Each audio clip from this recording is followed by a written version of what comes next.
Assalamualaikum warahmatullahi taala wabarakatuh. Alhamdulillahirrabbilalamin. Assalatu wassalamu ala asrafil anbiya wal mursalin wa ala alihi washabihi ajmain.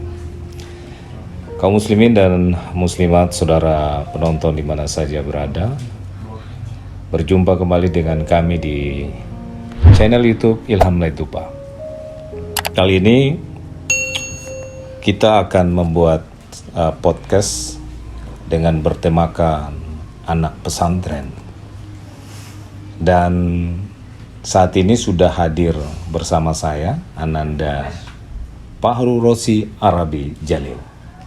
Dia adalah seorang siswa yang saat ini mengenyam ilmu pendidikan Islam di sekolah madrasah atau Madrasah Sanawiyah ya. Madrasah Sanawiyah Darun Najah, Jakarta Selatan.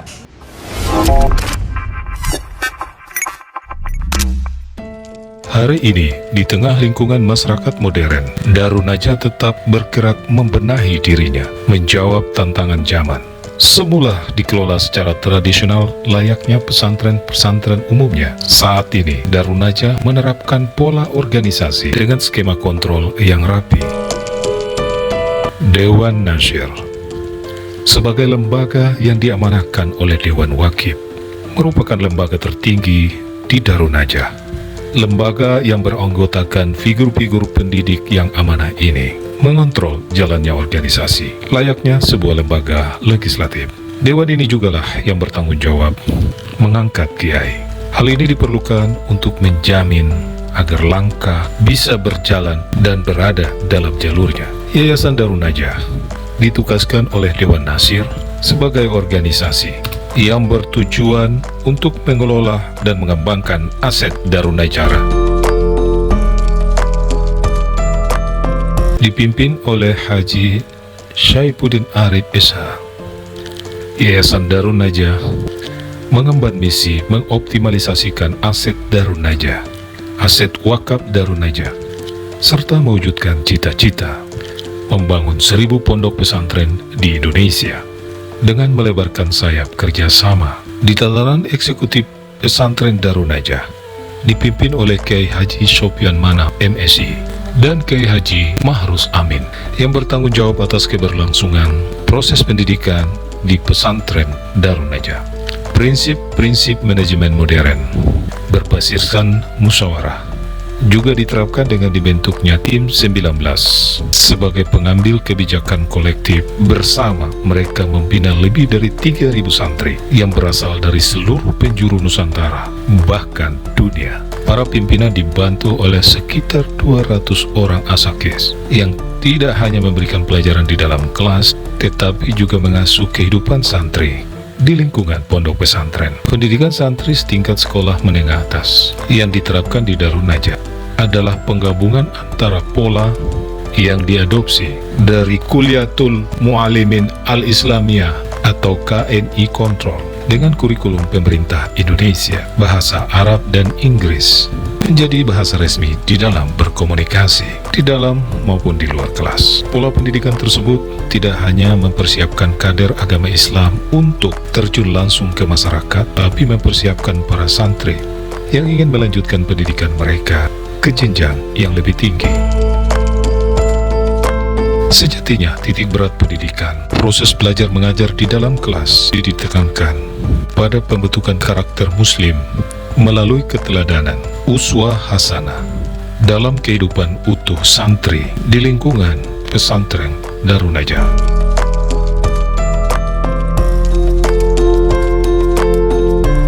Panca jiwa pondok menjadi dasar pijakan dalam membentuk karakter santri, jiwa keikhlasan, kesederhanaan, kemandirian, ukhuwah Islamiyah, berpikiran bebas, ditanamkan melalui proses kegiatan santri di dalam maupun di luar kelas. Kepengasuhan santri yang dipimpin langsung oleh kiai menjadi ujung tombak dalam keseluruhan proses pendidikan.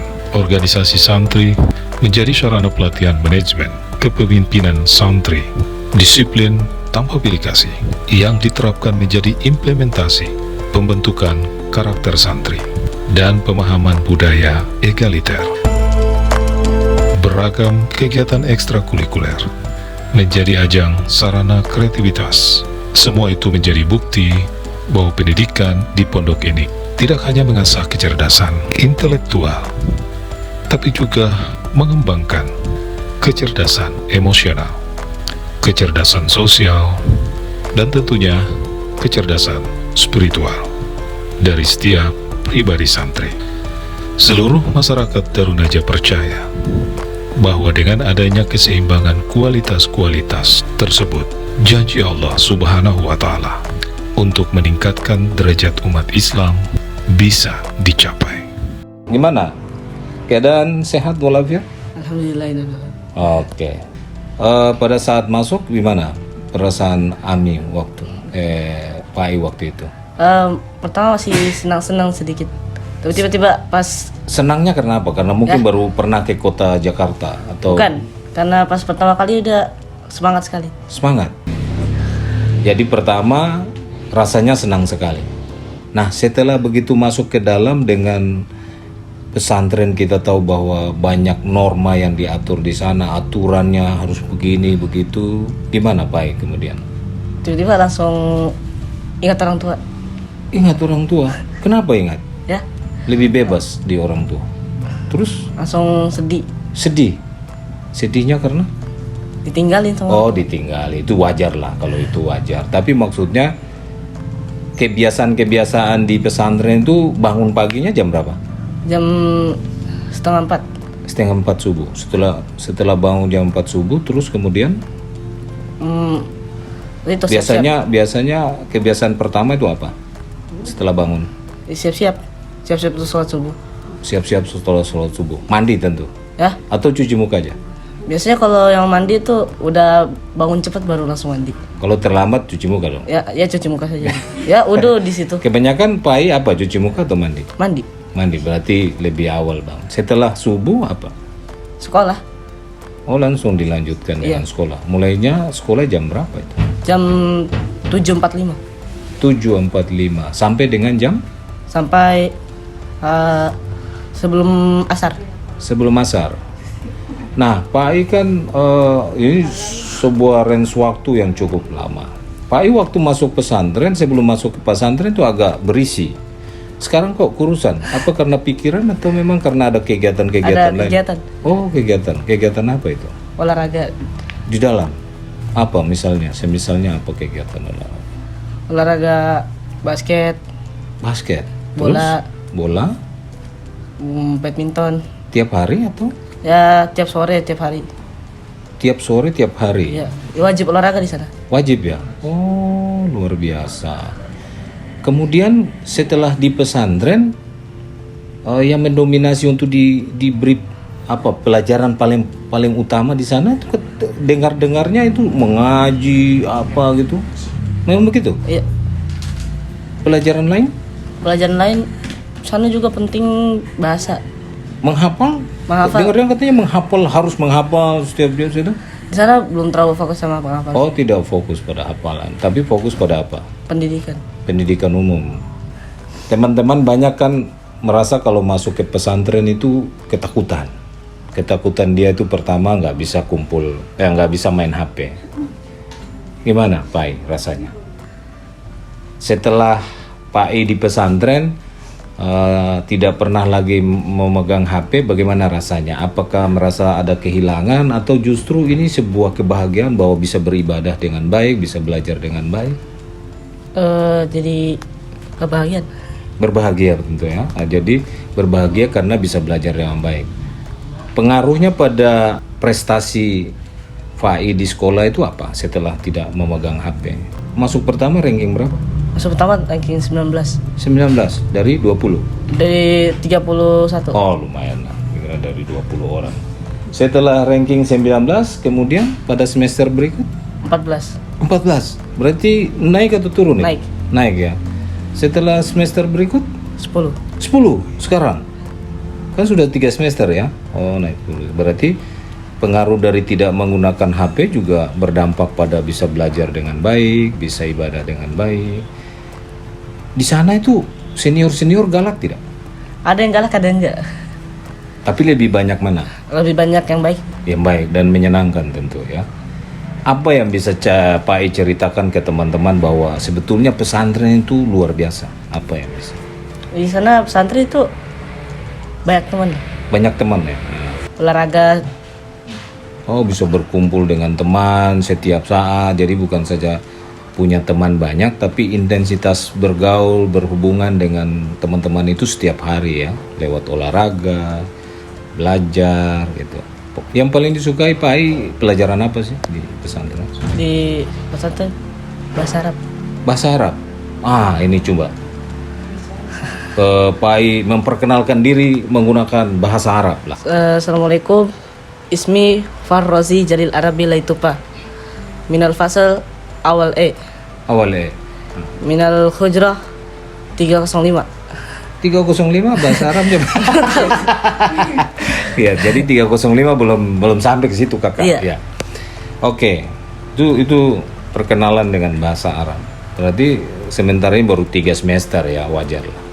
Selain bahasa Arab, Selain bahasa Arab, ngajinya gimana? ngajinya ya Waktu mengajinya hari apa saja? setiap hari Setiap hari? habis maghrib. Oh, habis maghrib sambil menunggu Isya mengaji? Habis maghrib itu beberapa menit ngaji. Ngaji? Ngaji, habis itu udah makan. Habis makan sholat isya. Oke. Nah, ini di bulan suci Ramadan. Pasti situasi di Darun Najah itu spesial dalam menyambut bulan puasa misalnya. Apa yang Pak I lihat sehari-hari di Darun Najah berbeda dengan di Tidore misalnya atau di Merauke di masyarakat umum? Apa yang menyenangkan dari sebuah pesantren ketika bulan puasa? Yang menyenangkan atau yang berbeda di pesantren itu pas berbuka puasa sama tarawihnya. Oh, berbuka puasanya apa? Banyak kuenya atau? Berbuka puasanya itu bareng teman, sama beli sendiri. Ya. Habis itu, Tapi duduk rame-rame. Iya, begitu duduk ya? rame-rame. Kayak di masjid begitu. habis itu kan kita buka puasa itu nggak kayak lama-lama. Itu pasti bakal Diberi batasin. Oh, dibatasin gimana? Jadi kita makan sedikit aja dulu. Tiba-tiba nanti bakal dibelin sama keamanannya. pakai bel. Iya. Terus Bel 3. Habis itu bakal dihitungin untuk berangkat ke masjid. Oh, jadi semua pakai tanda bel itu tadi Iya, ya? jadi makan, pas bel dibiarkan masuk ke agenda lainnya begitu? Ya, habis itu ke masjid. Habis masjid itu sebenarnya kan ngaji. Tapi karena di bulan Ramadan jadi kita dipersilakan untuk pulang. Habis itu makan.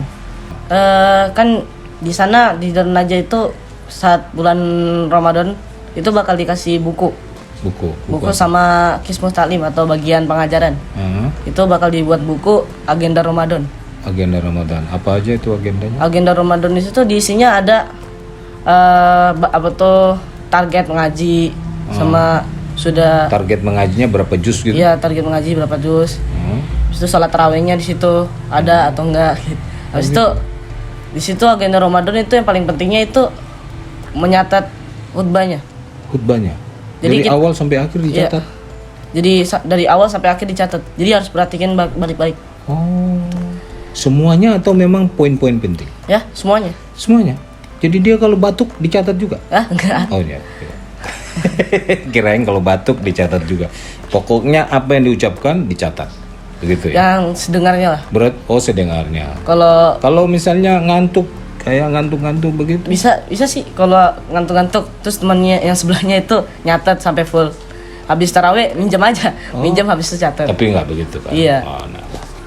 Yang berarti itu sebetulnya aturan dibuat untuk mencegah tidak boleh ngantuk. Iya. Gitu. Ya, tentu itu baik kan? Itu baik.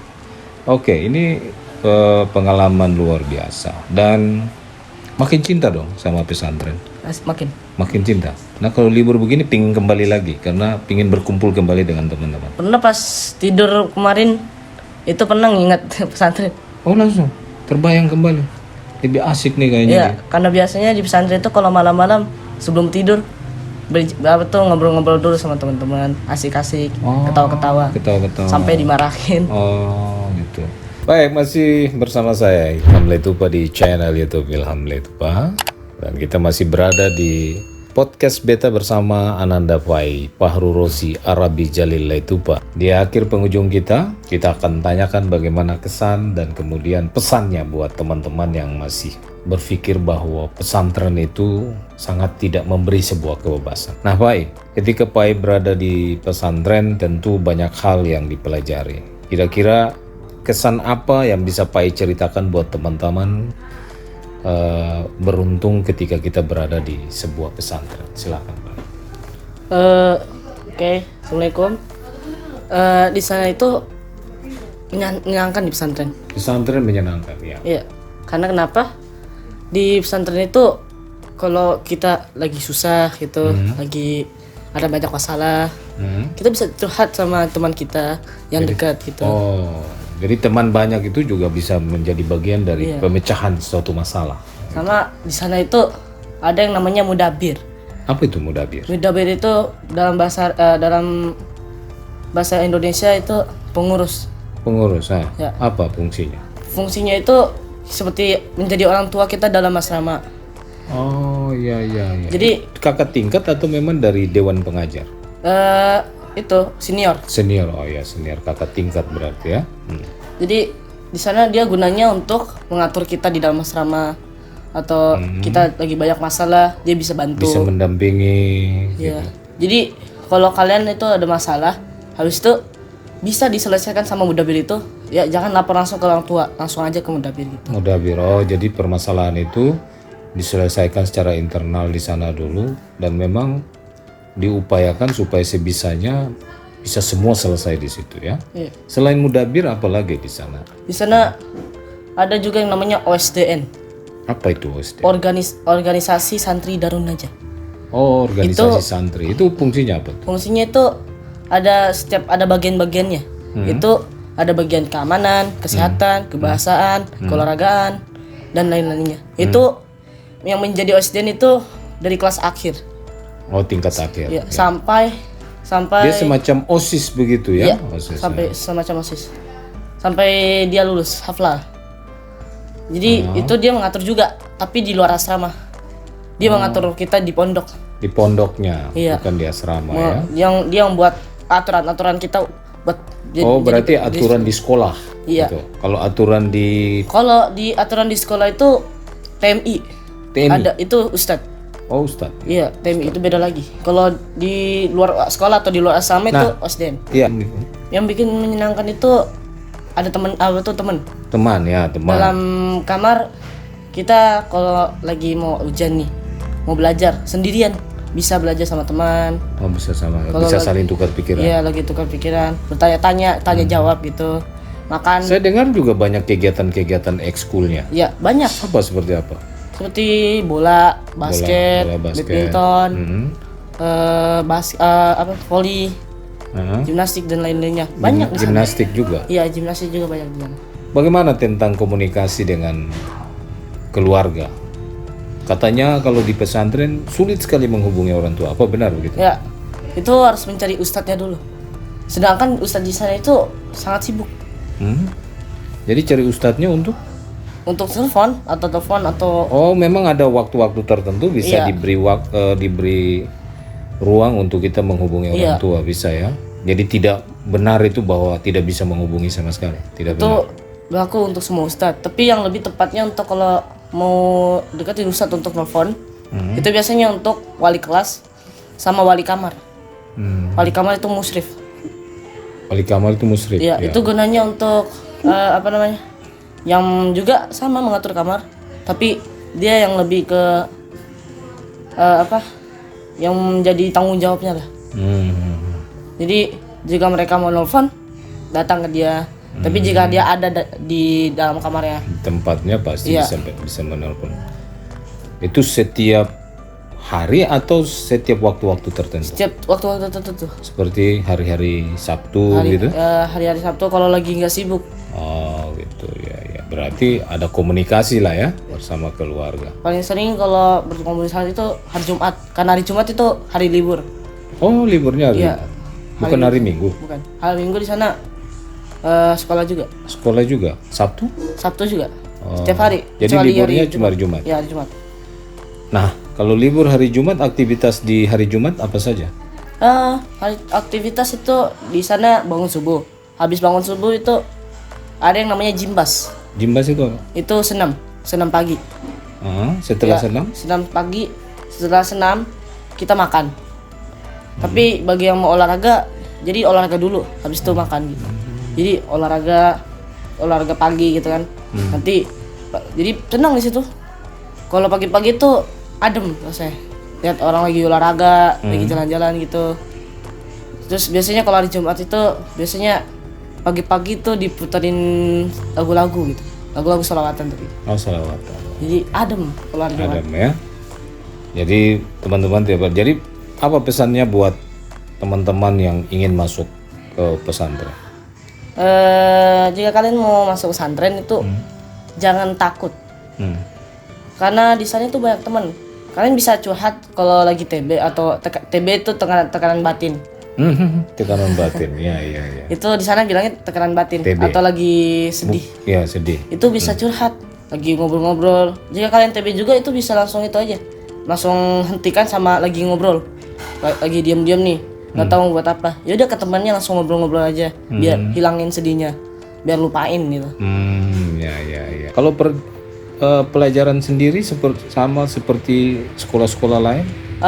Sama tapi ada pelajaran tambahan. Apa itu? Pelajaran pondok.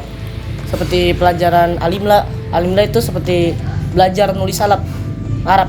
Tapi Jadi menulis Arab. iya, jadi nanti dikasih tahu Arab apa tuh kosakata Arab. Nanti dia tulis tanpa lihat. Seperti itu. Sebenarnya imla ya. Iya, imla. Dikte lah begitu Ya dikte. Jadi harus biar dia bisa Arab, bukan sekedar bisa bahasa Arab aja, tapi bisa nulis juga. Oh, Gitu. luar Juga, biasa. ya. Berarti Pai sudah pandai dong Iya, dalam bisa, hal menulis. iya. Luar biasa. Keindahan juga dituntut Ya. untuk keindahan menulis juga. Ada namanya Hot Quran ya. hot Quran atau kaligrafi lah. Ya. Jadi itu juga belajar. Jadi itu pakai pulpen kaligrafi di sana. Jadi kita tulis dengan betul-betul. Jadi diajarin. Iya, Biar- karena tebal tipisnya itu Iya, tebal langsung tipisnya. langsung dibentuk ya. Iya, di sana Berarti juga. Pai sudah bisa dong kalau Belum terkait, tahu ya? sih. Belum tahu. Di sana juga susah. Di sana juga ada pelajaran namanya nahwu sorof.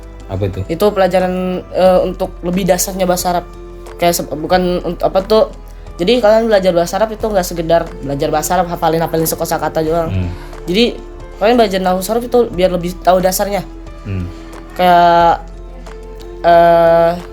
misalnya bahasa Arabnya pergi, zahaba ya kan.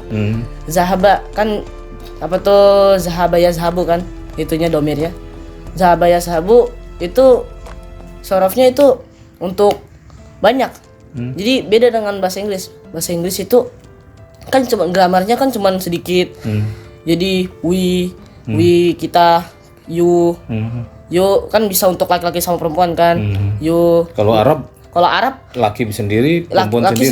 sendiri, perempuan sendiri, juga kamu sendiri, saya sendiri, dia sendiri, sendiri semua. Gitu. Jadi ada Jadi zahabtu, gramernya banyak sekali iya. gitu ya. Jadi zahabtu, zahabta, zabka, zabki, Oh, zab, wow. ya apa tuh yazhabu, Iya, tazhabu, nazhabu, azhabu, banyak. Itu nanti kita belajar. Puyeng dong kita. Iya. Jadi lebih banyak kosakata bahasa Arab itu Tapi lebih menyenangkan ya. menyenangkan. Jadi di sana itu enak. Jadi kalau kalian udah bisa bahasa Arab di sana, kan di sana itu ada syekh dari Arab. Jadi bisa bicara kalau pintar bahasa Arab. Gitu. Menyenangkan. Jadi di sana ya senang lah ada saya bisa bahasa Arab. Jadi kalau bisa bahasa Arab belajar terus biar bisa belajar bisa bicara tuh ngobrol dengan syekh. Gitu. Iya. Itu pelajaran pondok yang nahwu sorof. Habis itu ada lagi namanya tarik Islam. Apa itu? Tarik itu dalam bahasa Arab itu dalam bahasa Indonesia itu sejarah. Tarikul Islam, sejarah Islam. Jadi di sana Belajar juga tentang apa? belajar tentang sejarah Islam. Sejarah Islam. Iya. Untuk kelas 1, kelas 2. Tapi untuk kalau kelas 1 di Darun aja, kelas 1 itu masih bahasa Indonesia. Jadi nanti kalau nanti kelas 1 sampai kelas 6 Itu bahasa Arab semua. Jadi kita belajar tarik Islam, belajar sejarah Islam sambil belajar bahasa Arab pakai itu. Yang cuman pakai bahasa Arab cuman bahasa Arab, mutolaah juga itu pelajaran pondok. Dia sama kayak bahasa Arab tapi dia lebih untuk mengertinya lah. Kayak kan ada yang namanya lagu gini kan, lagu liyadani humna wa yusra fi kulli yadin khamsu asabi'a. Iya. Hiya ibnu hamu asababatu alwusta alwinsoru alinsoru. Itu artinya aku punya tangan kanan dan kiri. Setiap tangan punya 5 jari. Jari jempol, jari telunjuk, jari tengah, jari manis, jari kelingking. Jari manis, jari kelingking. Jadi itu belajar mutolaah seperti itu. Jadi itu belajar bahasa Arab, itu mutolaah juga ada belajar bahasa Arabnya juga. Jadi itu untuk lebih mengerti lagi lah gitu. Iya. Jadi berguna banget kalau belajar bahasa Arab di pesantren itu. Bahasa Arab itu apa itu kalau yu? Yu itu anta. Anta. Kalau mau ente. ente itu Ente itu apa? Anta itu tapi dibetawikan. Ente. Iya, ente. Oh jadi ente itu sebenarnya Bahasa Arab bahasa Arab tapi dibetawakan. betawikan. Bukannya bahasa Arab itu Iya. ente? Gak ada di bahasa Arab itu gak ada e. Oh nggak ada Iya. Yang ada itu a. Anta, ana, aneh gitu.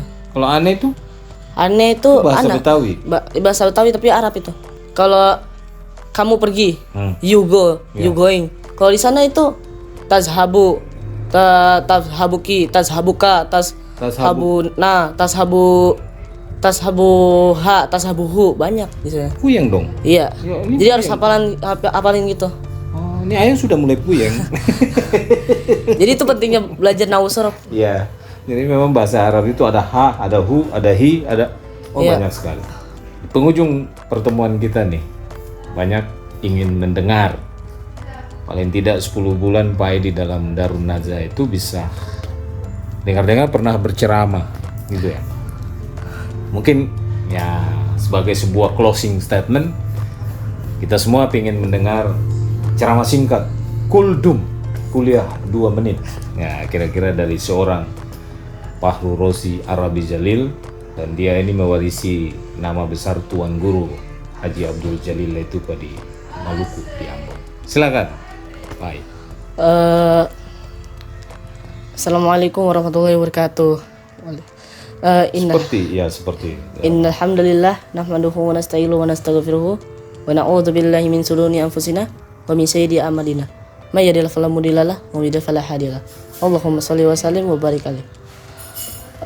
Yang pertama-tama marilah kita sampaikan keimanan yang diberikan kepada kita, keimanan iman, ihsan dan Islam. Dengan ketiga nikmat itu kita bisa berada di tempat ini. Yang kedua, marilah kita sampaikan salawat dan salam kepada Nabi besar kita, Nabi Muhammad SAW. Allahumma sholli wa sallim wa barik alaihi. Salat adalah suatu ibadah yang didirikan dengan takbiratul ikram dan diakhiri dengan salam. Salat itu ada yang sunnah dan ada yang wajib. Sunnah seperti salat taraweh, salat sunnah qobliyah dan ba'diyah, dan salat sunnah dan lain-lainnya. Kalau salat fardu itu seperti salat 5 waktu, atau salat wajib itu seperti salat fardu 5 waktu. Salat Jumat dan salat wajib yang lainnya. Ada hadis mengatakan bahwasanya salatul dimun iman. Salat adalah tiang agama.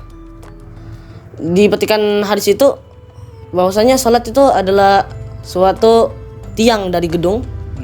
Jika salat kita itu rusak, maka gedung itu bakal rusak. Jadi jagalah salat kalian, jagalah tiang kalian. Mungkin yang bisa saya sampaikan cuma seperti itu aja. Wabillahi taufiq wal hidayah. Wassalamualaikum warahmatullahi wabarakatuh. Waalaikumsalam warahmatullahi wabarakatuh. Baik saudara penonton podcast Beta di mana saja berada, itulah tadi bincang-bincang kita dengan Ananda Fahru Rozi Arabi Jalil Letupa yang saat ini lagi mengenyam ilmu pendidikan di Darun Najah, Jakarta Selatan. Mudah-mudahan perjumpaan kita malam hari ini dapat sedikit memberikan gambaran bahwa pesantren itu bukan sebuah wadah pendidikan yang menakutkan bagi anak-anak sekarang, tetapi pesantren saat ini telah merubah pose untuk bagaimana kemudian merangsang dan menumbuhkan generasi SDM yang lebih bermartabat. Saya Ilham Laitupa, sampai jumpa di lain waktu dan kesempatan. Wabillahi taufiq wal hidayah. Wassalamualaikum warahmatullahi taala wabarakatuh.